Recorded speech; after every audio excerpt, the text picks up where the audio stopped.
Señor, te damos muchas gracias por esta oportunidad, este privilegio que nos das de poder estar aquí reunidos. Te pido, Señor, que en esta tarde tú nos dirijas y que podamos, a la luz de tu bendita palabra, Señor, aprender cosas. Abre nuestros ojos para que veamos las maravillas de tu ley. Y gracias te damos porque tú eres nuestro maestro que nos guías y nos diriges a la verdad.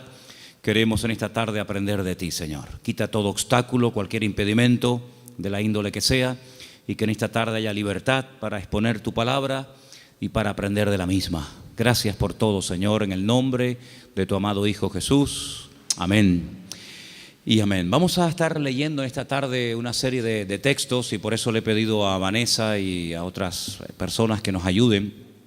Pero vamos a abrir la Biblia primeramente nosotros en esta tarde por una carta que el apóstol Pablo le escribe a Tito. Sabéis que el apóstol Pablo tenía la costumbre de establecer la obra, abrir la iglesia, atenderla un tiempo y después poner al frente de esas obras a obreros que habían trabajado con él, que habían aprendido bajo su ministerio. Vemos cómo dejó en la ciudad de Éfeso a Timoteo, al cual le escribe 2 cartas, pero a este joven pastor llamado Tito, lo deja en la isla de Creta. Y en el capítulo 2 de Tito capítulo 2, versículos 1 y 2,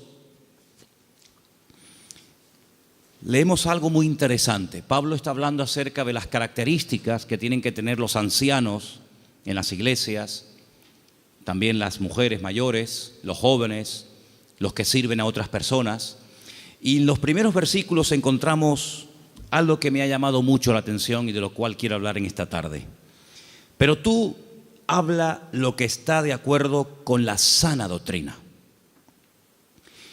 Que los ancianos sean sobrios, serios, prudentes, sanos en la fe, en el amor, en la paciencia. Y sigue contando y pidiendo cosas, ¿verdad? La frase que me llamó la atención y es el tema que queremos hablar esta tarde es cómo tener una fe sana.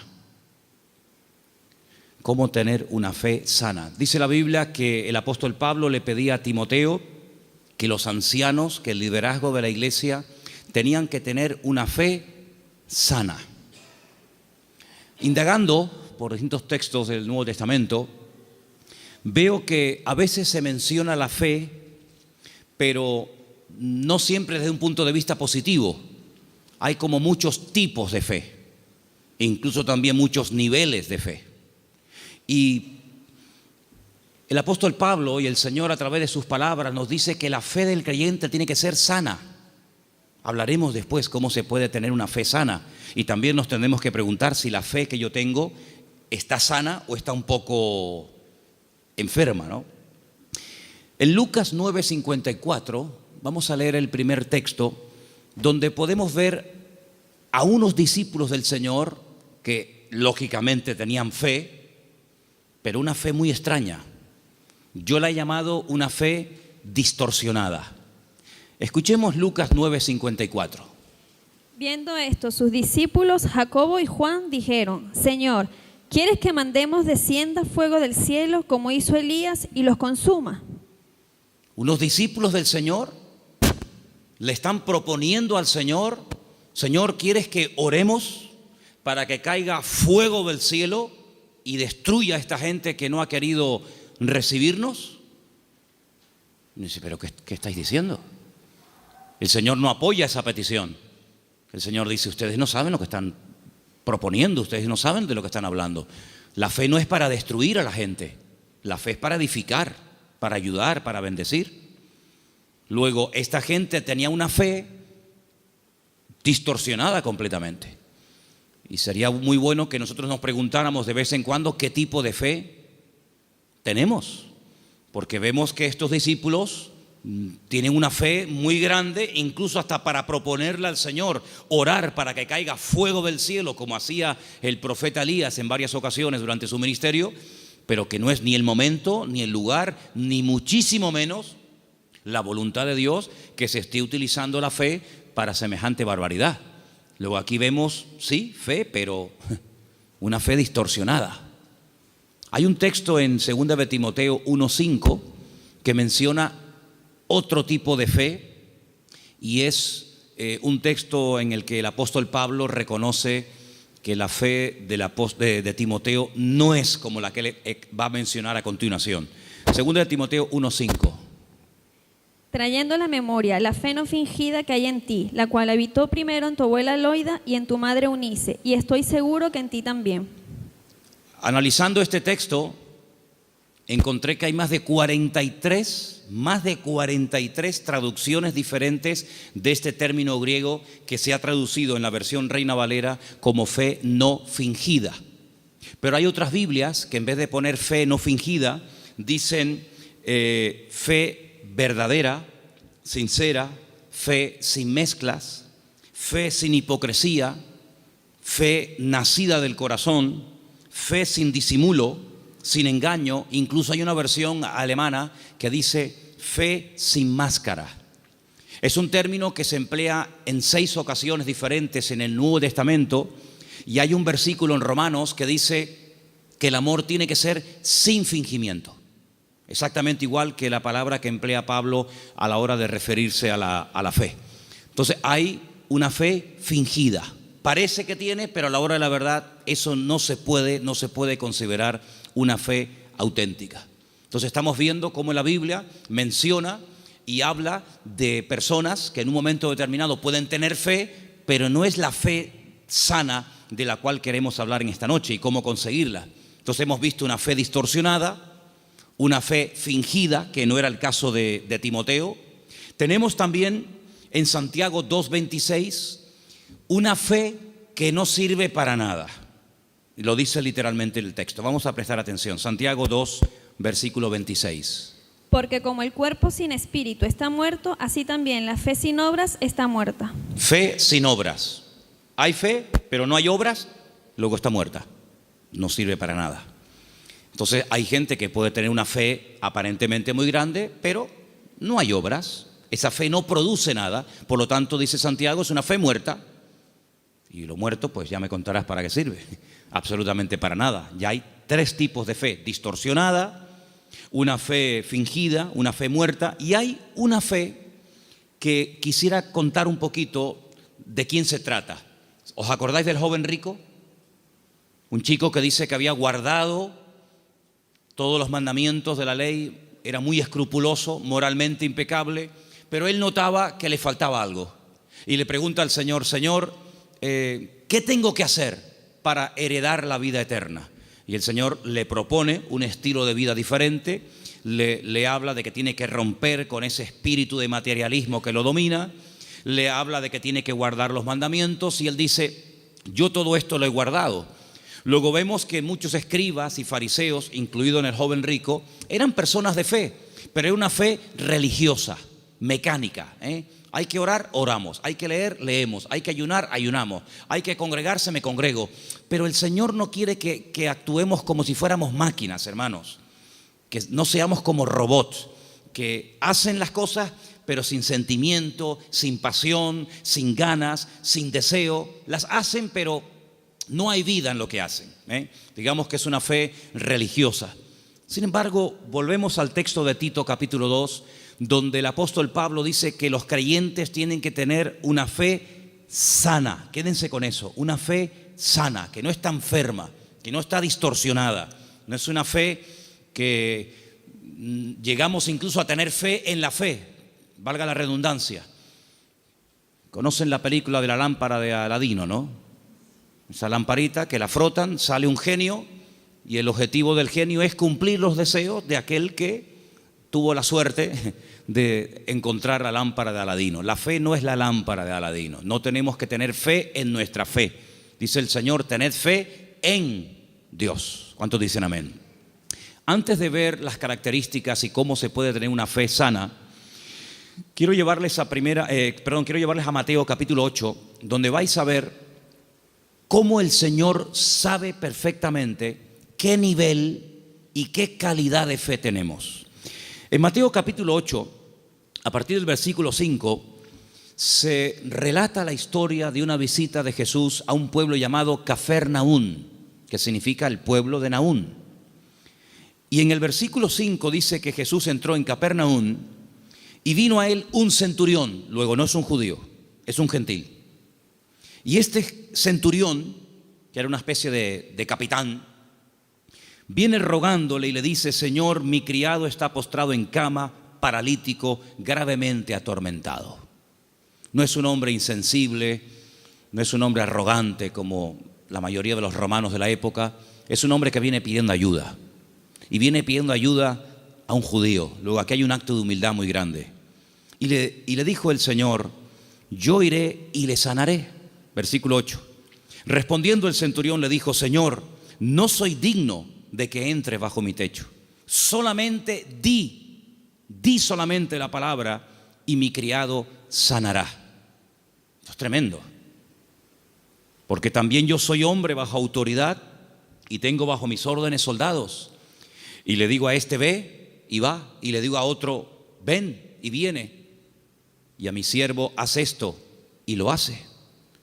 Al oírlo Jesús se maravilló y dijo a los que le seguían: de cierto os digo que ni aún en Israel he hallado tanta fe.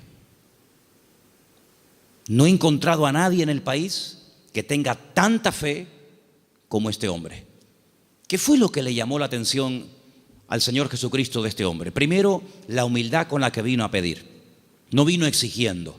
No vino: oye, que soy un centurión romano y me tienes que obedecer. Sino vino con humildad. Vino, dice, que rogándole. Y no vino pidiendo algo para él, sino para otra persona. Luego aquí hay una compasión. Aquí hay un amor por alguien que está sufriendo, que no es precisamente él, sino es su criado. Luego hay una cosa muy interesante en la conversación. El Señor está dispuesto a ir a la casa de un gentil. El Señor está dispuesto a ir a la casa de este hombre.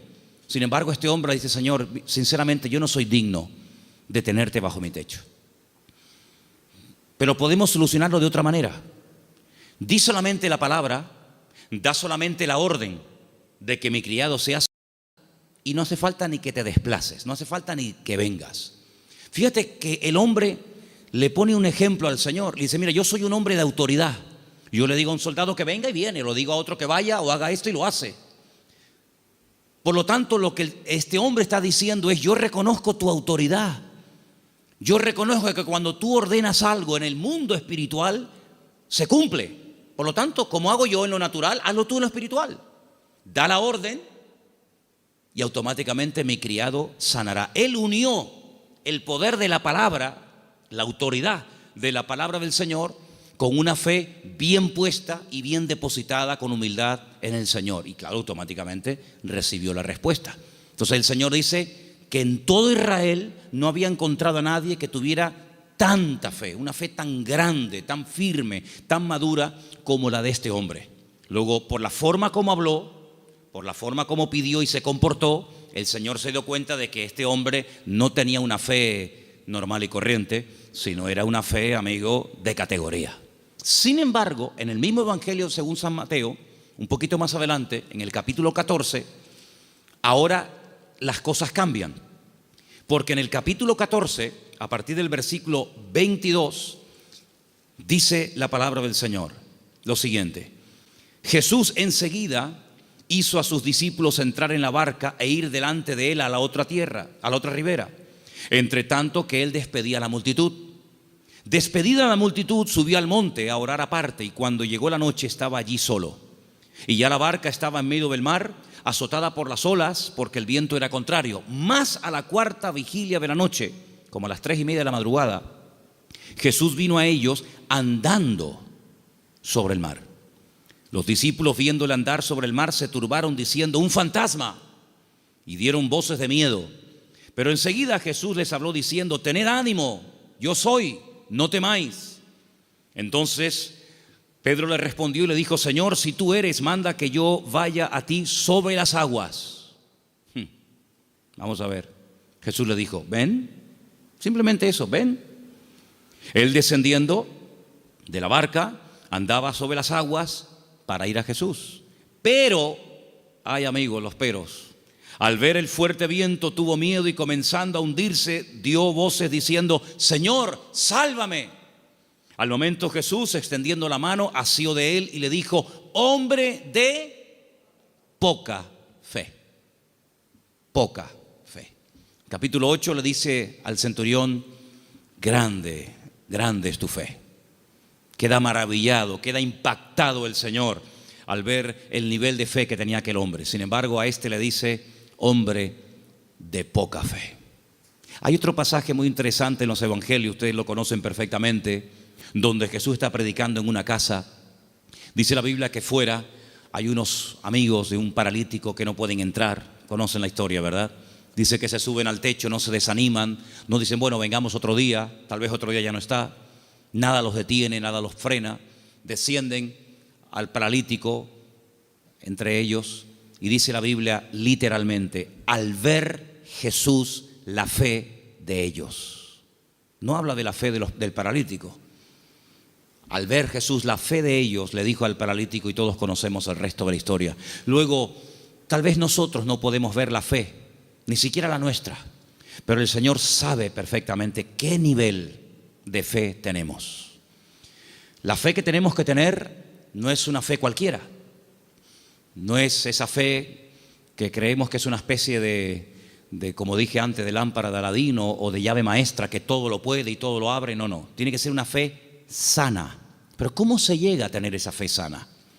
¿Cuáles son las características de una fe sana verdaderamente en el Señor? Vamos a ver la primera característica que tiene que tener una fe sana. Primera de Pedro, capítulo 1, del 3 al 9. ¿Lo tienes, Vanessa? Vamos a prestar atención a Primera de Pedro 1, del 3 al 9.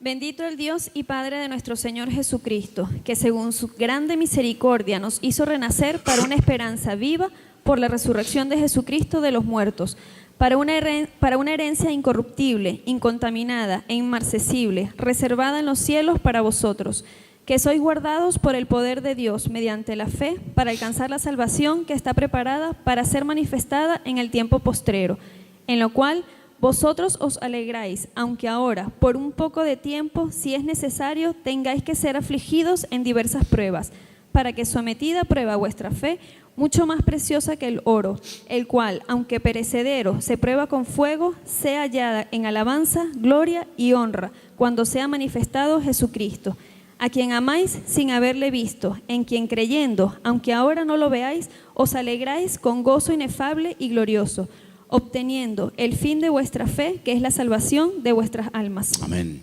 ¿Os dais cuenta? La primera característica de una fe sana es que tiene que ser probada. Si no quieres tener una fe probada, jamás sabrás qué tipo de fe tú tienes. Mientras no hay problemas, no se sabe si verdaderamente tú eres una persona madura o inmadura. No se sabe. Es como cuando antiguamente te entregaban la cartilla cuando terminabas de hacer el servicio militar y te ponían comportamiento, bueno, malo, excelente, regular, lo que fuera, disposición a la hora de actuar o en fin, las distintas, digamos, no materias, sino las distintas características que se pretendía o se suponía que había en un soldado. Generalmente, a menos que fuera tiempo de guerra, el apartado del valor se dejaba en blanco, porque no hubo ocasión de mostrar el valor.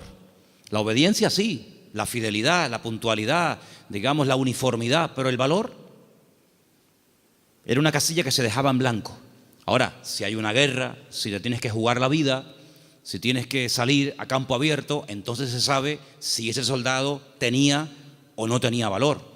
Con la fe es exactamente igual. Si no hay pruebas, pues sí, tengo fe. Pero amigo, y cuando llegaron las pruebas, ¿cómo reaccionó usted ante el primer problema que le vino después de conocer al Señor?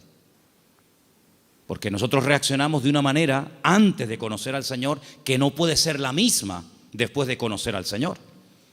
¿Cómo, por ejemplo, reaccionó Job? Job no era judío.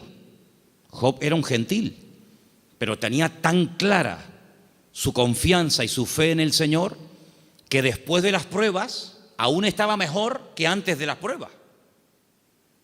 Antes de las pruebas era un hombre rico. La vida le sonrió, tenía hijos, matrimonio que funcionaba perfectamente, aparentemente, tierras, criados, prestigio, casas, un patrimonio increíble y no había ningún problema. El Señor permitió, porque todo lo permite el Señor, que las cosas comenzaran a ir de diferente manera. Perdió en una semana a todos los hijos, no a uno, a todos, los varones y las hembras. Perdió todos los animales. Eso era una tragedia en aquel tiempo. Las cosechas se le pudrieron. La mujer se le volvió en su contra. Él cayó enfermo. Las casas se le derrumbaron. Los amigos, ni te cuento. Si uno dice, bueno, pero ¿dónde está Dios en todo esto? Nunca estuvo Dios más cerca de Job que cuando era probado. Cuando más cerca Dios estuvo de Job y cuando más cerca Job estuvo del Señor fue en el tiempo de la prueba. En ningún momento se quejó. Argumentó, habló con el Señor, todo lo que tú quieras, pero en ningún momento claudicó y dijo, no merece la pena, no sirve de nada llevar una vida íntegra, llevar una vida de santidad, porque al fin y al cabo, mira, estoy pasando lo peor que los que no creen en ti, Señor. Al final, cuando termina todo aquel ciclo de pruebas tremendas, que no sabemos exactamente cuánto tiempo duró, Él dice cosas tremendas. Él dice, yo de oídas te había oído, pero ahora mis ojos te ven. Ahora es cuando yo verdaderamente he conocido qué tipo de Dios, qué naturaleza es la de mi Dios. Ahora he experimentado la fidelidad de Dios. Ahora he experimentado la sanidad del Señor. Ahora he experimentado el consuelo del Señor. Y por eso, claro, Él dice esa famosa leyenda, esa famosa frase, aunque Dios me mate, lo voy a seguir adorando, porque yo sé que mi Redentor está vivo. Entonces las pruebas no lo destruyeron, al contrario, lo fortalecieron de tal manera que al final Él tiene que orar por los demás y nadie por Él, porque solamente venían a cuestionarle, a criticarle, a poner el dedo en la llaga y bueno, a decir todo tipo de barbaridades. Por lo tanto, la fe sana, la fe verdadera, tarde o temprano, ha de ser probada. Y dice la Biblia que la actitud que tenemos que tener ante las pruebas es de gozo. No es encima, ¿sí? Encima. Tener por sumo gozo cuando os halléis en diversas pruebas, sabiendo que la prueba de vuestra fe produce paciencia. Porque una fe, para que sea sana, tiene que tener un ingrediente indispensable y es paciencia. La fe sin paciencia puede convertirse en temeridad. Y tú dices, pero la fe tiene que ir acompañada de paciencia. Hombre, claro, si no se termina convirtiendo en desesperación. No entiendo nada. Oro, pido con fe y no recibo. ¿Pero cómo es esto?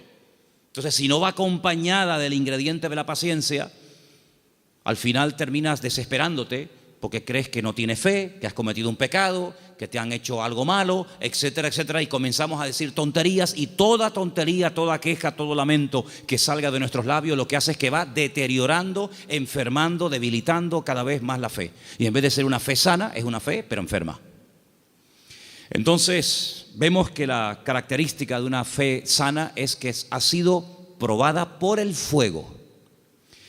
Es interesante notar que hay un momento en el que el Señor le dice a Pedro, Pedro, Satanás ha venido para pedirme permiso porque os quiere zarandear como al trigo.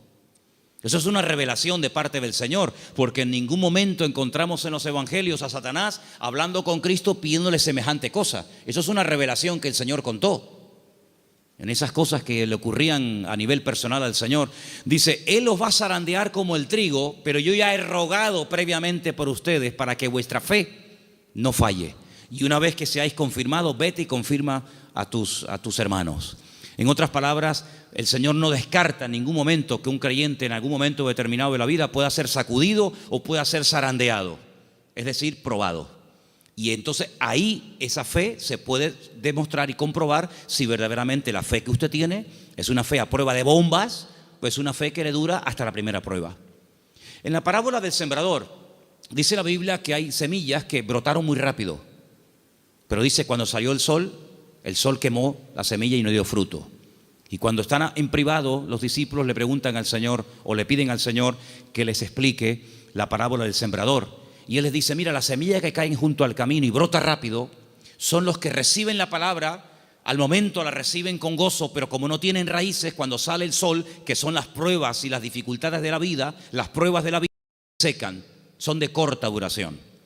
Entonces la prueba lo que hace es que fortalece nuestra fe para que nuestra fe pueda estar preparada para la siguiente prueba y así de esa manera tener una fe robusta y madura que ha soportado las pruebas. Es como cuando se construye un puente, se hace una prueba de carga. No se abre al público, decir, bueno, abran, ¿y si se cae? Hay que hacer una prueba de carga. Ponen el puente todo lleno de camiones cargados a tope y los dejan ahí un tiempo para que si el puente resista, pues si el puente resiste la prueba, pues entonces se puede abrir el tráfico al público. Exactamente igual. Nuestra fe tiene que ser probada y tiene que ser probada donde necesita ser probada.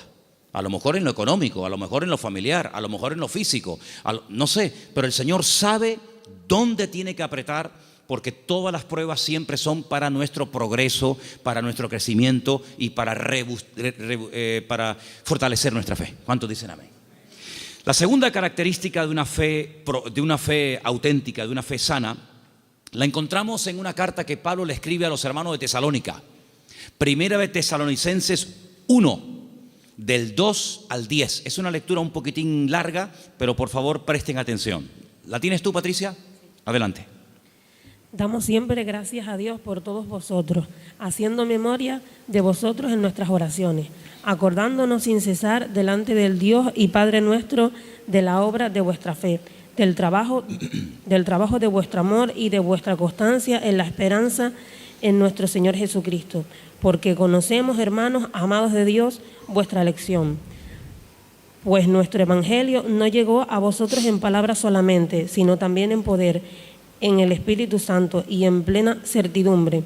Como bien sabéis, cuáles fuimos entre vosotros por amor de vosotros, y vosotros vinisteis a ser imitadores de nosotros y del Señor, recibiendo la palabra en medio de gran tribulación con gozo del Espíritu Santo, de tal manera que habéis sido ejemplo a todos los de Macedonia y de Acaya, que han creído, porque partiendo de vosotros ha sido divulgada la palabra del Señor, no solo en Macedonia y Acaya, sino también en todo lugar vuestra fe en Dios se ha extendido, de modo que nosotros no tenemos necesidad de hablar nada, porque ellos mismos cuentan de nosotros la manera en que nos recibisteis y cómo os convertisteis de los ídolos a Dios, para servir al Dios vivo y verdadero, y esperar de los cielos a su Hijo, al cual resucitó de los muertos, a Jesús, quien nos libra de la ira venidera. Amén. La iglesia de Tesalónica, desde el primer momento, fue una iglesia muy perseguida, muy perseguida. No todas fueron así, pero una de las características de esa congregación es que desde el primer momento los creyentes fueron perseguidos. Hermanos perdieron la vida. Llegó un punto que la presión era tan tremenda, que comenzaron a pensar si a lo mejor ya había comenzado hasta la gran tribulación. Fíjate lo que te digo. Y por eso Pablo tiene que escribirles varias cartas y alentar y animar a los hermanos y aclararles que todavía ese tiempo no ha comenzado, y les alienta y les anima a decir, hermanos, seguir adelante. El Señor aún no ha venido. El tiempo de angustia de Jacob, la gran tribulación aún no ha comenzado. Y Pablo pone doctrina encima de la mesa para que ellos sepan que lo que está pasando no es todavía lo que está profetizado para los últimos tiempos, ¿verdad? Y una de las cosas que el apóstol Pablo reconoce de la iglesia es que la fe de la iglesia, la fe de los hermanos de la ciudad de Tesalónica, no se quedó encerrada entre cuatro paredes, sino que los creyentes no habían perdido el valor de testificar a los que no conocían al Señor. Ellos se habían convertido, como dice ahí, hemos leído, de los ídolos. Habían sido gente idólatra, politeísta, y habían dejado esa vida de desorden, de idolatría, para convertirse al Dios vivo y verdadero. Pero la conversión de ellos, la fe de ellos depositada en el Dios vivo y verdadero, no era algo que se hacía a escondidas, sino algo que ellos querían que se difundiera. De tal manera que Pablo llegaba a ciertas y determinadas poblaciones y la gente en esos lugares daban testimonio de lo que los hermanos de Tesalónica estaban pasando y cómo la fe de ellos se había extendido. Y esto es muy importante, hermanos. Esto es muy importante porque en un momento tenemos un encuentro inicial con el Señor. Nos encontramos con el Señor, entendemos el propósito de la salvación, de la venida de Cristo. pedimos perdón por nuestros pecados, lo aceptamos como nuestro Señor y Salvador personal. Muy bien, pero ¿y ahora? Ahora se tiene que extender nuestra fe. Tenemos que divulgar nuestro testimonio, nuestra esperanza en el Señor, porque no todo el mundo tiene la misma fe. No todo el mundo ha tenido la misma experiencia que tú has tenido, y por eso es muy importante que abramos la boca para que podamos decir a la gente, oye, que hay una esperanza, que hay un remedio, como vimos el domingo, que hay un camino, una verdad y una vida. Y los tesalonicenses no dijeron, bueno, mira, vamos a quedarnos callados porque nos están maltratando, nos están matando, nos están torturando. No importa, vamos a seguir hablando, vamos a dar testimonio de la fe en nuestro Señor Jesucristo. Esa es otra característica indispensable de una fe sana, que no solamente soporta la prueba con gozo y que la utiliza como plataforma para crecer y para acercarse más al Señor, sino que además es una fe que no es muda, no es una fe invisible. Usted sabe que la tiene, pero nadie se ha enterado en la familia, nadie se ha enterado en el barrio. No, yo abro mi boca y extiendo y proclamo la fe, la obra que el Señor ha hecho en mi vida. Esa es otra característica de una fe sana. Un creyente que no testifica no es normal. No es creyente que un creyente que tiene el gozo del Señor y que ha pasado de muerte a vida, pasen los días, las semanas y se le pase la vida y no comparta su fe y su testimonio con nadie. Eso no es una fe sana, es una fe enferma. Otra característica de una fe sana, quiero leer en Santiago, voy a leer este pasaje yo, si no les importa, en capítulo 2, a partir del versículo 14, donde Santiago habla de algo muy importante relacionado con la fe. Dice, hermanos míos, Santiago 2:14, ¿de qué aprovechará si alguno dice que tiene fe y no tiene obras? ¿Podrá la fe salvarle? Si un hermano o una hermana están desnudos y tienen necesidad del alimento de cada día, y alguno de vosotros les dice, id en paz, calentaos y saciaos, pero no les dais las cosas que son necesarias para el cuerpo, ¿de qué aprovecha? No, hermanos, déjenme que diga esto. Decimos, bueno, pero ¿no es el Señor el que suple nuestras necesidades? Sí, pero muchas veces el Señor puede suplir nuestras necesidades a través de nuestros hermanos. A veces cuando veo a un señor mayor o a alguna persona en un parque, en una plaza, dándole de comer a los pajaritos o a las palomas, a mí siempre me viene a la cabeza el texto que dice, hombres de poca fe, mirad las aves del cielo que ni siembran ni hilan, ¿no las alimenta vuestro Padre Celestial? Y yo digo, fíjate, este hombre sin darse cuenta, o a lo mejor sí, no sé, está siendo el instrumento que hoy el Señor está utilizando. Él cree que le sobraban unas miguitas de pan duro y las trae al parque para entretenerse, pero él no se está dando cuenta de que ese montón de pájaros el Señor los está alimentando a través del detalle de este hombre. Entonces puede ser que el Señor te puede utilizar a ti en un momento determinado y a través de tu vida, cubrir la necesidad, suplir la necesidad de algún hermano. Entonces dice, así también la fe, si no tiene obras, es muerta en sí misma. Una de las fe que comentamos antes. Versículo 18. Pero alguno dirá, tú tienes fe, yo tengo obras. Muéstrame tu fe sin tus obras y yo te mostraré mi fe por las obras. Tú crees que Dios es uno y bien, haces bien. También los demonios creen y tiemblan. Mas ¿quieres saber esto, hombre vano, que la fe sin obras es muerta? ¿No fue justificado por las obras nuestro padre Abraham cuando ofreció su hijo Isaac sobre el altar? ¿No ves que la fe actuó juntamente con sus obras y que la fe se perfeccionó por las obras? Y se cumplió la escritura que dice, Abraham creyó a Dios y le fue contado por justicia y fue llamado amigo de Dios. Vosotros veis pues que el hombre es justificado por las obras y no solamente por la fe. Asimismo también Rahab la ramera no fue justificada por las obras cuando recibió a los mensajeros y los envió por otro camino, porque como el cuerpo sin espíritu está muerto, así también la fe sin obras está muerta. Luego, una característica de una fe sana, que es lo que nos interesa y estamos hablando esta noche, es que es una fe que produce, una fe que hace obras. No es una fe teórica. No, yo creo pero no hago nada. No, es una fe que hace obras. ¿Cómo se sabía que Abraham tenía fe en el Señor? Bueno, pues yo estaba justamente leyendo hoy ese pasaje y dice la Biblia que este hombre viaja desde el sur de Israel, desde una ciudad llamada Beersheba, recorre todo el desierto del Negev, llega hasta el monte Moria, allí en Jerusalén, y antes de llegar deja a unos criados y le dice, bueno, guárdeme aquí el asno, el burrito, que dice, iremos, adoraremos y volveremos. Y a veces seguimos leyendo el pasaje y nos olvidamos de decir, no, espérate un momento, mira lo que acaba de decir.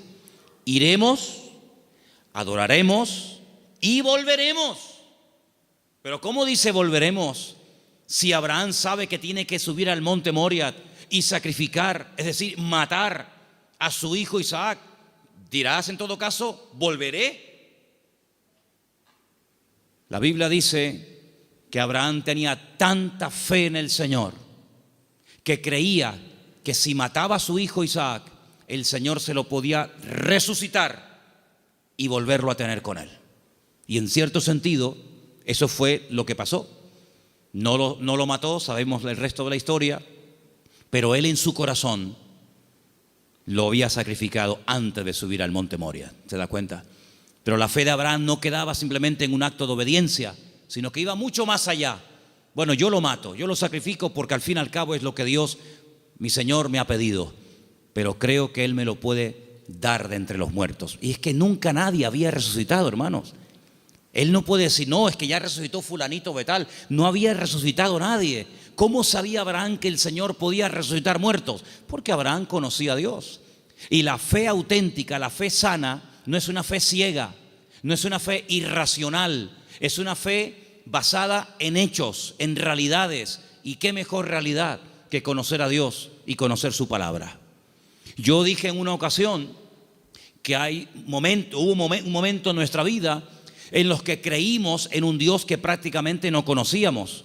Cuando nosotros la primera vez aceptamos al Señor, ¿qué sabíamos del Señor? Pues muy poca cosa. No conocemos hoy nosotros al Señor mejor que hace años atrás cuando lo conocimos o lo recibimos en nuestro corazón, ¿sí o no? Por supuesto que sí. En aquel momento fue un acto de fe. Yo necesité fe, créame, yo particularmente, yo no sé usted, pero yo necesité mucha fe porque yo no creía en Dios. No creía en Dios, sencillamente. Para mí no existía. Y yo necesité que Dios me diera fe para poder creer en Él. Pero créanme, hermanos, y lo digo con toda sinceridad, yo hoy en día no necesito fe para creer en Dios. Yo es que sé que Dios existe. La fe se necesita para creer en lo que usted tal vez no ve o no ha recibido y tiene fe de poder recibirlo. Pero yo no necesito fe para creer en mi Padre. Yo no necesito hoy por hoy fe para creer si este libro es o no es la palabra de Dios. Es que yo sé que es la palabra de Dios.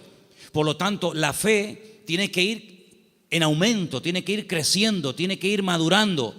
Y por eso, amados hermanos, hay momentos en los que en la vida de ciertos y determinados personajes los milagros tenían que verse muy asiduamente, un poco como para sacudirlos y para provocar la fe en ellos. Pero hay un momento en nuestra vida en los que prácticamente ya no necesitamos tantos milagros cada día, porque el hecho de que el Señor sea mi Señor, ya para mí eso es más que suficiente, y sé que todo lo demás vendrá por añadidura. ¿Cuántos dicen amén?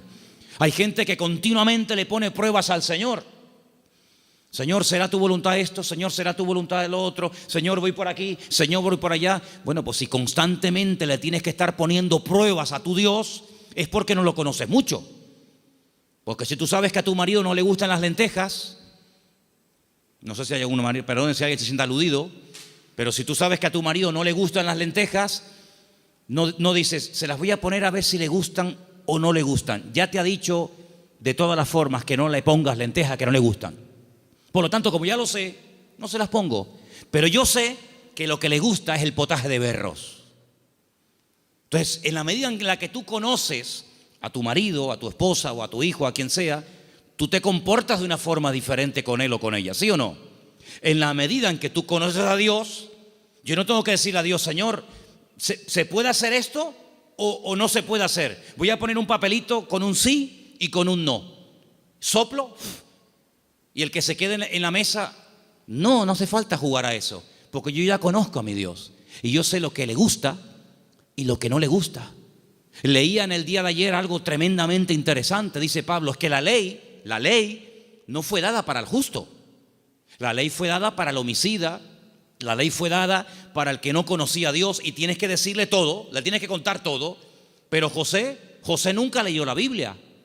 Y José era capaz de decir, eso no lo puedo hacer, porque si yo hago eso, yo peco contra mi Dios. ¿Os acordáis? Cuando es tentado con la mujer de Potifar, él podía haber dicho, bueno, ¿dónde está escrito que esto es pecado?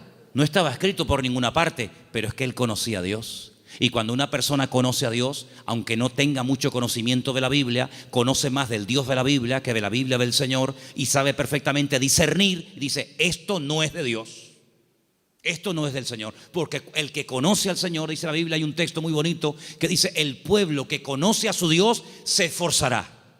Y nosotros, amados, queridos hermanos, no dejamos de pecar por miedo al castigo, sino no pecamos por temor a Dios, por respeto al Señor, que es muy diferente. Amén. Otra característica de una fe madura, tal vez le puede sorprender esta frase, es que no tiene miedo a las aventuras. En Génesis capítulo 12, quiero que vean este pasaje conmigo. Génesis capítulo 12, versículo 1. Hay una palabra aquí muy bonita que la hemos leído en muchas ocasiones. Dicen que el padre de Abraham era, ¿cómo se llamaba el padre de Abraham? Hola.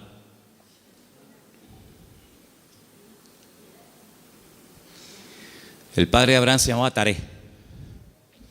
Y cuenta la leyenda que el padre de Abraham, Taré, podía ser una persona muy importante en el ejército de Nimrod. ¿Y quién era Nimrod? Uno de los peores personajes de la historia. Terrible, terrible. El primer hombre poderoso de la tierra. Un tipo de anticristo, para que me entendáis. Un hombre idólatra, un hombre tremendo.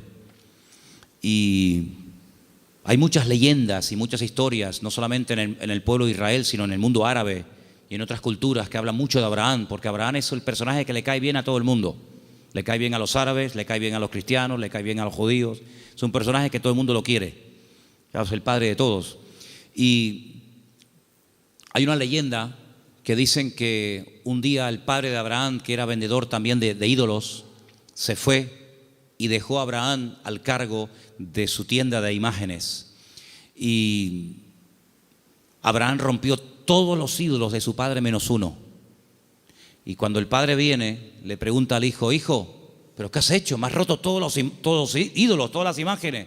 Y le dice, no, lo que pasa es que vino una señora con un plato de comida para ofrecer una ofrenda a los ídolos y como este ídolo, que es el más poderoso que tú tienes, no quería compartir la comida con los demás, los destruyó a todos y se comió la comida a él. Y le dice el padre, pero hijo, ¿qué cuento me estás contando? Si son ídolos de piedra, son incapaces de hacer esto.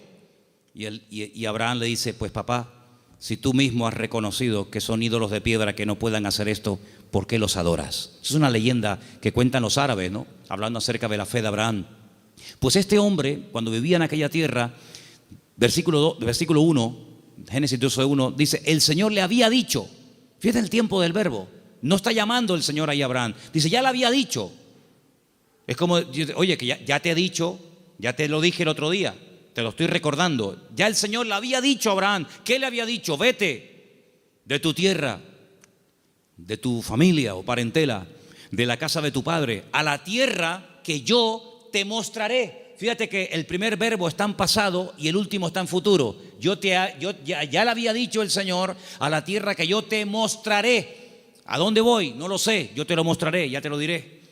Pero hay una promesa, entre el cumplimiento de la promesa y la obediencia, hay una palabra muy interesante. Dice, yo haré de ti una nación grande.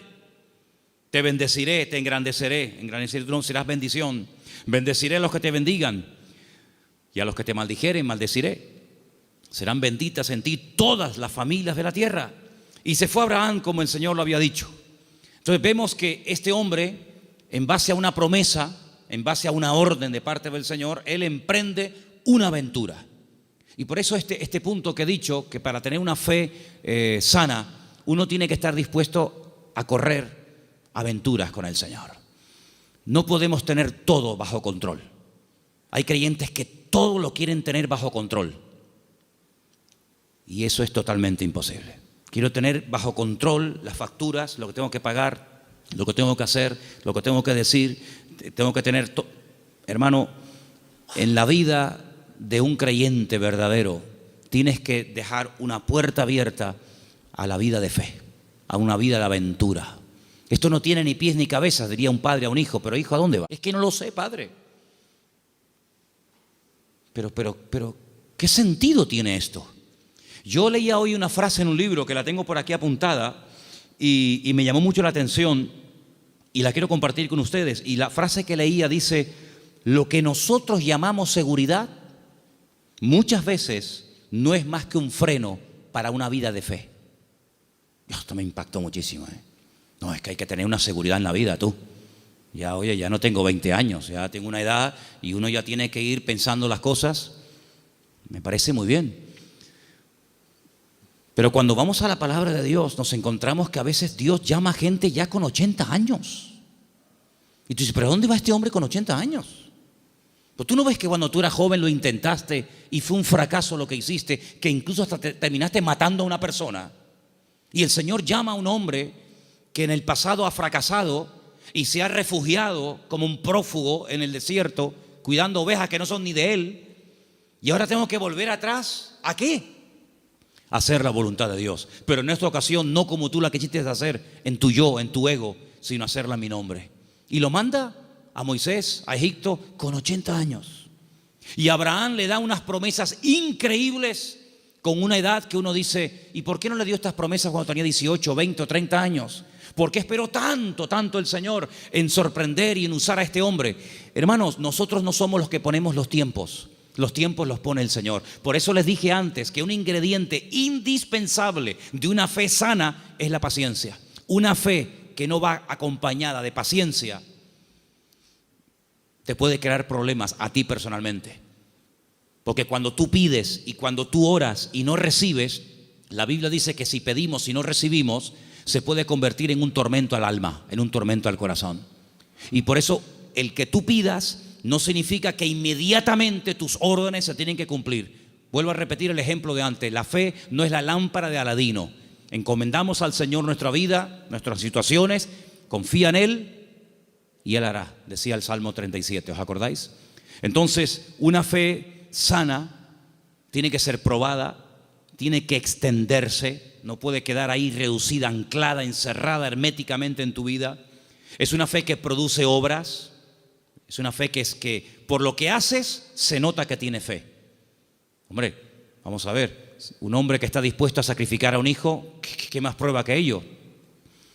Cuando lo dice el Señor a ese hijo el día de mañana, quédate en Beersheba y siembra en el desierto, y este hombre siembra en el desierto y no cuestiona a Dios diciendo, oye, pero ¿cómo que siembra en el desierto? Esto es un disparate, es una locura. ¿Cómo voy a sembrar la semilla? ¿Cómo voy a sembrar semillas en arena? Y el hombre lo hace y Dios lo prospera, ¿verdad? Vemos en la Biblia que hay momentos en los que Dios le dice a la gente, oye, ¿tú estás dispuesto a ir en contra de la corriente? ¿Tú estás dispuesto a hacer lo que yo te diga aunque aparentemente sea un disparate? A ese tipo de vida no tenemos que cerrarnos. Yo no digo que tengas que ir por ese camino toda tu vida, pero no descartes la posibilidad de que en un momento Dios te lleve la contraria. ¿Puede el Señor llevarnos la contraria? ¿Puede el Señor sorprendernos a estas alturas?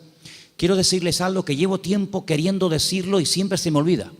Siempre se me olvida. Y cuando llego a casa digo, pero si yo vine de Galicia y quería decirles esto y todavía no se lo he dicho. Ahora me acaba de venir a la cabeza y se lo voy a decir. Fui a predicar un día a una iglesia en Galicia. No voy a decir ni el sitio porque sabe Dios a dónde llegan estas predicaciones.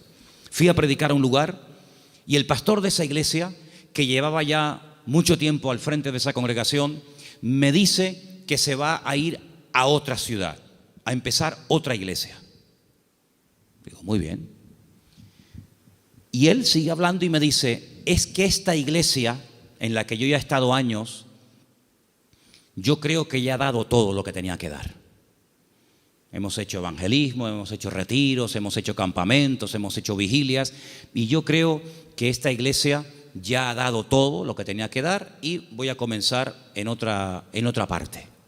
Y cuando yo llegué a casa y comencé a pensar en lo que este hermano me había dicho, es un buen hombre, es un buen pastor, no estoy hablando de un pseudo pastor, estoy hablando de un hombre de Dios. Pues yo dije, Señor, es interesante en la vida, porque en la vida tiene que saber uno hasta dónde tiene que llegar. La Biblia nos enseña que el sueño de Moisés era entrar a la tierra prometida. El Señor dijo, no, hasta aquí llegaste, amigo. Pero no voy a cruzar el Jordán, no, es que soy Moisés, me da igual. Yo si quieres te enseño la tierra, pero aquí se acaba tu vida, amigo. A partir de ahora le pasas el relevo a Josué. Y vemos que Moisés no entró en la tierra prometida. Y tan grave fue lo que hizo, aparentemente delante del Señor fue gravísimo, para no dejarlo entrar, tú imagínate, ¿verdad? Vemos por ejemplo a David. ¿Cuál era el sueño de David? El sueño de David era levantar un templo a Dios. Ese era el sueño de David. ¿Se lo había pedido el Señor? No. De hecho el Señor le dice a través del profeta Natán, le dice, ¿dónde me vais a meter a mí? Si el cielo es mi trono y la tierra es el estrado de mis pies, ¿qué casa me vais a construir a mí? Pero si quieres hacerla. Sin embargo, vemos que el Señor no le permitió. El que verdaderamente tenía ganas de levantar el templo no lo pudo levantar. Su hijo fue el que lo levantó. Entonces él entendió que su vida no era, o el sueño de su vida no se iba a cumplir, sino que era su hijo el que iba a levantar el templo. Luego, uno tiene que saber hasta dónde puede llegar. Porque, hermanos, seamos sinceros, si analizamos, por ejemplo, la vida de José, un hombre de fe, un hombre obediente, vemos que sí, él había recibido una revelación cuando era jovencito de lo que sería su vida. Pero si aquellos sueños que él tuvo de pequeño no le ayudaba, en cierto sentido, el faraón a poder cumplirlos, pues se pudriría en la cárcel. Luego, otra persona tuvo que soñar para que sus sueños personales, la revelación de parte del Señor a él, se pudiera hacer realidad. Por lo tanto, es muy importante como congregación, como familia, como matrimonio, como hijo, como pastor, como creyente, saber hasta dónde tengo que llegar con el Señor. De hecho, para mí hay dos preposiciones que aparecen en la Biblia que tenemos que tenerlas presentes siempre en nuestra vida de fe. Desde, hasta. Son dos preposiciones importantísimas en la vida de un creyente que quiere tener una fe sana. Desde, hasta. ¿A qué me refiero? Josué capítulo 1 dice, la tierra te la he entregado. Nadie te podrá hacer frente en todos los días de tu vida. Desde, hasta, esa es la tierra en la que te puedes mover. No te salgas de ese marco, no te salgas de ese terreno, porque no te la daré. De hecho, ha habido momentos en la historia en los que Israel ha conquistado terreno que tiempo más tarde ha tenido que devolver, porque no entraba dentro del desde hasta, ¿verdad? Cuando en una de las guerras conquistó la famosa península del Sinaí, la península del Sinaí no entraba dentro de las promesas del Señor y la tuvo que devolver, ¿verdad? Y sabemos que la península del Sinaí no pertenece a Israel. Por lo tanto, como creyentes tenemos que saber cuáles son nuestras limitaciones, qué tipo de fe tenemos, y con ese tipo de fe trabajar y movernos en el Señor. Porque dice la Biblia que no a todos se nos ha dado la misma fe, ni los mismos dones, ni el mismo conocimiento, ni los mismos talentos. Por lo tanto, cada uno tiene que, dice, examinarse a sí mismo y decir, bueno, a mí el Señor no me ha llamado a predicar, pero así a mí el Señor sí me ha llamado a servir o a colaborar. Tal vez el Señor a mí no me ha llamado al ministerio musical, pero me ha llamado o me ha capacitado o me estoy preparando para el ministerio de enseñanza o para el ministerio, digamos, para otras culturas. Cada uno de nosotros tiene que examinar su fe y ver a sí mismo qué estás haciendo con el nivel de fe que tú tienes.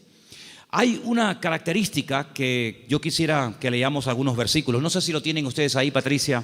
Hebreos 11, ¿sí? Del 8 al 10.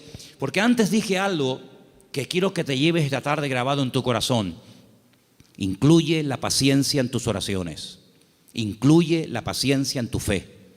Si no incluyes la fe, la paciencia en la fe que tienes, lo puedes pasar mal, porque va a haber un momento en el que te vas a pelear con Dios, te puedes desanimar, porque dices, Señor, estoy orando con fe, Estoy orando conforme a tu voluntad y no veo resultados, pero es que la fe tiene que ir acompañada de la paciencia. Vamos a leer 2 textos y con ellos terminamos. Hebreos 11, del 8 al 10, por favor. Por la fe, Abraham, siendo llamado, obedeció para salir al lugar que había de recibir como herencia, y salió sin saber a dónde iba. Por la fe, habitó como extranjero en la tierra prometida, como en tierra ajena, morando en tiendas con Isaac y Jacob, coherederos de la misma promesa, porque esperaba la ciudad que tiene fundamentos, cuyo arquitecto y constructor es Dios. Esperaba en esa búsqueda, esperaba la ciudad cuyo arquitecto y fundador es Dios. Ahí el verbo está en un imperfecto progresivo. Es decir, espero, pero no de brazos cruzados, a ver qué pasa. No, espero y me muevo en esa espera. ¿Me explico? Me muevo en fe. Aún no he recibido lo prometido. ¿Estará aquí la ciudad cuyo arquitecto y fundador es Dios? ¿Está aquí? ¿No? Vámonos para allá. Y se iba a otro lugar, acampaba. Yo lo que busco es la ciudad que ha construido mi Dios. Una ciudad firme, estable. Vivo en tiendas de campaña, pero no importa, yo estoy buscando una ciudad que tiene fundamentos. Pasaba un tiempo, aquí no es. Bueno, dice la Biblia, y esto es un misterio tremendo, que dice que la llegó a ver. La llegó a ver y la saludó, como diciendo, algún día yo estaré allí. Yo les dije una vez que a mí me llamó muchísimo la atención, porque esto es algo que dice el Nuevo Testamento. Esto no lo dice el Antiguo Testamento. La Biblia no dice en el Antiguo Testamento en ninguna parte que Abraham buscaba la ciudad cuyo arquitecto y fundador es Dios. Eso no lo dice en ninguna parte. Eso lo dice el Nuevo Testamento en la carta a los Hebreos. Luego hay una transmisión oral, cosas que se contaban de padres a hijos, de generación en generación, que no están escritas en la Biblia, pero que llegaron hasta los tiempos del Señor Jesucristo, y el que escribió la carta a los Hebreos, que puede ser Pablo, Apolo, Lucas o quien fuera, él, inspirado por el Espíritu Santo, dice en la carta, si fuera mentira, Dios no le hubiera permitido que lo escribiera, que Abraham lo que en el fondo buscaba no era agua en el desierto. Lo que él buscaba era una ciudad cuyo arquitecto y fundador es Dios. Y tú dices, ¿qué ciudad es esa? ¿Qué ciudad es? Una ciudad que ha hecho Dios. Bueno, yo solamente conozco una. ¿Cuál es? Pues la Nueva Jerusalén, ¿sí o no? No hay otra. Bueno, pues cuando hemos ido muchas veces a Israel, en el famoso Museo del Templo, pues resulta que al principio ustedes saben que hay unas habitaciones que te van explicando la historia de la Biblia con unos cuadros gigantes, unos cuadros enormes. No dejan sacar fotografías, no dejan hacer películas, pero bueno, yo lo tengo aquí grabado en mi cabeza. Y hay un cuadro enorme que yo me quedé mirando, digo, esto es increíble, Se ve. Son allá, claro, ya Isaac no era un niñito de 4, Isaac tenía entre 35 y 40 años cuando va al monte Moria con su padre. Algunas veces la gente se imagina que ven mi niño, ven bonito, ven, ponte aquí. No, Isaac era un hombre ya hecho y derecho. Y lo pone sobre el altar y se ve el altar de piedras con Isaac amarrado de pies y de manos. En el fondo se ve unas zarzas con un carnero allí enroscado. Se ve a Abraham con el puñal en alto, pero él está mirando al cielo, y es a lo que voy, y se ve en el cielo el templo de Jerusalén, todo como si fuera de oro, se ve el templo, y Abraham mirando el templo de Jerusalén. Por eso los judíos dicen que lo que Abraham vio en el monte Moriah fue el futuro templo de Jerusalén, y ese es el monte donde se construyó el templo de Jerusalén. Y yo, cuando miraba aquello, digo, pero si los judíos no leen el Nuevo Testamento, si los judíos tienen prohibido leer el Nuevo Testamento, ¿cómo saben ellos que Abraham allí en aquel sitio, según la versión judía, él vio el templo de Jerusalén? Y yo en el Nuevo Testamento veo que Abraham lo que vio fue la Nueva Jerusalén. Bueno, algo se tuvo que transmitir a lo largo de la historia, de boca en boca, ¿verdad? De generación en generación, que llegó hasta los tiempos de la carta de los Hebreos, donde vemos que Abraham vio algo. Y dice que la vio. Entonces, amados hermanos, el nivel de fe de Abraham era algo tan espectacular que ¿cómo va a tener el temor de sacrificar a un hijo cuando sabe que Dios se lo puede resucitar? ¿cómo va a tener él temor de dejar la herencia de su padre y quedar totalmente desheredado a la hora de salir del hogar cuando él sabe perfectamente lo que Dios le está prometiendo? La fe no tiene lugar a la duda. La fe es certeza, la fe es convicción. Ahora, si yo tengo un buen trabajo, pongamos un ejemplo sencillo de entender. Si yo tengo un buen trabajo, gano bien, estoy contratado fijo, tengo mis pagas, ya tengo una antigüedad, etcétera, etcétera, me va bien, me encuentro a gusto, y de repente me ofrecen otro trabajo, una de dos. O el que me ofrecen tiene que ser 1000 veces mejor que el que tengo, o no tiene ningún sentido que yo deje este buen trabajo por un trabajo que en el fondo no sé si me van a pagar, si no me van a pagar, si tienen solvencia, si no tienen solvencia, si estos van serios, si estos van broma. ¿Tú sabes lo que significó dejar todo? Papá, que me voy. ¿Pero te vas a dónde? No sé. ¿Y por qué? Es que Dios me llamó. ¿Pero qué Dios te llamó? Era una aventura, era un disparate. Pero un disparate para el hombre que tiene una fe enferma. Un disparate para el hombre que se pone encima de una mesa y empieza a sacar cálculos y saca la calculadora y dice: esto es un disparate, esto no va a funcionar bien, esto no tiene ni pies ni cabeza. Para el hombre natural, dice la Biblia, que las cosas de Dios son un disparate, son locura. Pero para el hombre que tiene el Espíritu de Dios, dice que la fe te permite, hay distintos niveles, ¿verdad? Hay un momento en el que la fe, si crece, si madura, si se extiende, una fe probada, etcétera, te permite ver por la fe y llamar las cosas que no son como si ya fuesen. Tú imagínate que yo mañana llego aquí y les digo: hermano, a partir de ahora me llamo Daniel, ya no me llamo Manolo. Sería un choque, ¿no? Sería un impacto. Bueno, pues eso fue lo que tuvo que hacer Abraham: convencer a su mujer de que ahora Dios le cambió el nombre, convencer a sus 300 criados, y encima el nombre que Dios le ha puesto es un nombre que tiene que ver con algo que no es real. Si le hubiera puesto un nombre que significaba anciano, pues oye, te pega como anillo al dedo porque eres un viejito. O si te hubiera puesto un nombre que no sé, pero es que le puso un nombre que significaba padre de multitudes. Y claro, más de uno habrá dicho: pero bueno, es que este hombre este hombre va de mal en peor. Se pone un nombre que no tiene nada que ver con la realidad, pero es que la fe te permite estar por encima de lo que llamamos realidad. Porque yo pregunto, ¿la realidad cuál es? ¿La que vivimos o la que Dios quiere que vivamos? Porque la Biblia dice que la vida es sombra, y la sombra no es la realidad. La sombra proyecta una realidad, y la Biblia dice que vivimos en un mundo que es de sombra. Sin embargo, cuando conocemos a Dios, nos damos cuenta que la sombra de Dios, para que nos entendamos, se proyecta muchas veces en lo que nosotros llamamos realidad, pero que realmente la realidad no es lo que vemos, sino lo que no vemos. Porque dice la Biblia que las cosas que vemos son temporales, pero las que no vemos son eternas. Y la Biblia dice, hay una promesa, que el justo por la fe vivirá. Pero en el texto original hebreo no aparece el verbo vivir, sino aparece el verbo ser. El texto dice: el justo por la fe existirá. Porque una cosa es vivir y otra cosa es existir. La existencia la da el Señor. Y cuando nosotros conocemos a Dios, comenzamos a descubrir que la vida que muchas veces nosotros llamamos seguridad no es más que un freno y un impedimento para ver la grandeza y descubrir el poder de nuestro Dios. Por eso quiero terminar recordando las 5 características de una fe sana. Preguntémonos si las tenemos. La fe sana tiene que ser tarde o temprano probada. Una prueba que no duele no es prueba. Una prueba que no afecta en algún momento determinado tu estado de ánimo, pues no es prueba ni a nada. Dije hace tiempo que una característica de que estás siendo probado es que no entiendes nada. Si entiendes, no te estás probando el Señor. Si lo entiendes, no es una prueba.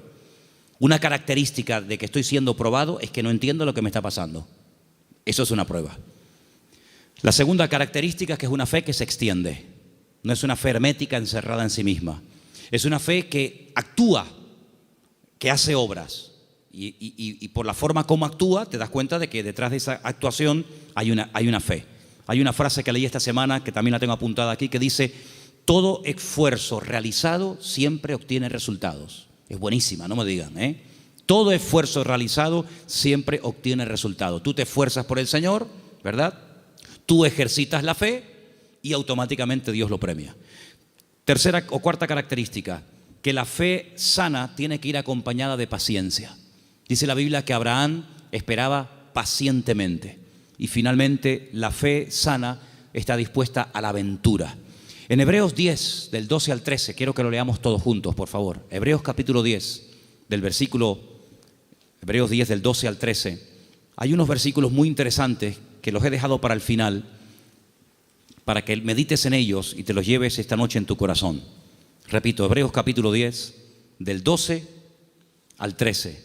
¿Lo tienen, hermanos? Bueno, creo que lo estamos poniendo ahí, ¿no? Perfecto. Léelo conmigo.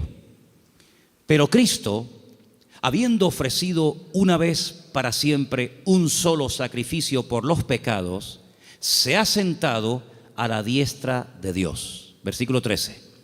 De ahí en adelante, esperando hasta que sus enemigos sean puestos por estrado de sus pies. Esperando. Es la misma palabra que aparece cuando dice que Abraham esperaba la ciudad cuyo arquitecto y fundador es Dios. Ahora fíjate esto. Cristo muere, cumple todo lo que tiene que cumplir, derrama su sangre, resucita al tercer día, asciende a la gloria, se sienta a la diestra de Dios Padre. Y yo pregunto, ¿y ahora qué? Lo hemos leído esta noche. Él está esperando que todos y cada uno de sus enemigos sean sometidos y puestos bajo la planta de sus pies. Si mi Señor, después de todo lo que hizo, su muerte, su resurrección, la victoria sobre el pecado, sobre el diablo, etcétera, si Él, después de todo ese tremendo sacrificio, está esperando sentado a la diestra de Dios Padre, ¿por qué a nosotros a veces nos cuesta tanto esperar una oración que la hicimos la semana pasada y queremos que ahora nos responda el Señor? ¿Cuánto tiempo lleva esperando el Señor Jesucristo? Bueno, en número redondo, 2000 años. Porque aún hay enemigos que no están sometidos. Dice que el último, un día si quieren podemos hacer la lista de los enemigos que tienen que ser dominados y controlados y sometidos a la planta de los pies del Señor. Dice que el último, después de haber superado todo, el último enemigo que será superado y vencido para siempre será la muerte. De momento la muerte no ha sido vencida en el sentido de que todavía los seres humanos siguen muriendo, incluidos los cristianos. Y dice la Biblia que algún día la muerte no existirá más. Llegará un momento en el que la muerte, llegó tu muerte, hasta aquí llegaste, amiga. Por lo tanto, si el Señor está esperando, imitemos al Señor. Él ora, Él intercede. Hay oraciones que el Señor Jesucristo le hizo al Padre cuando subió a la diestra, y una de ellas fue: Padre, envíales el Consolador. No dijo Él: yo rogaré al Padre para que os envíe otro Consolador, para que esté con vosotros para siempre. ¿Lo habéis leído, sí o no? Esa oración fue contestada en pocos días. Asciende, el Señor Jesucristo le pide al Padre que envíe el Espíritu Santo a los que quedaron en la tierra, lo envía. Pero hay otras muchas cosas que aún todavía el Señor está esperando que se solucionen, que se venzan, y después vendrá el Señor. Por lo tanto, vemos que la fe tiene que aprender a esperar. No solamente tiene que tener la confianza y la perseverancia, sino que una fe sana es una fe que sabe esperar. Pero no es una espera en vano, no es una espera inútil.